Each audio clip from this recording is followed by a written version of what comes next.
কথায় আছে নারকেল সুপারি ভরপুর আমাদের লক্ষ্মীপুর। এই জায়গাটায় আসলে বোঝা যায় আসলে নারকেল সুপারি ভরপুরের জায়গাটা।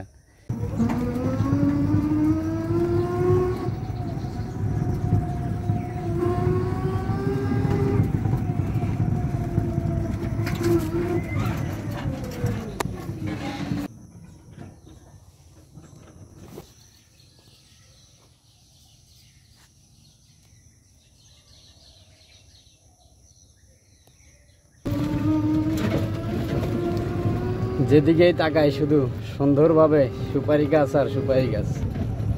দেখেন কত সুন্দর লাগতেছে। দেখুন যেদিকেই তাকায় শুধু এত সুন্দরভাবে সুপারি গাছ দেখা যাচ্ছে।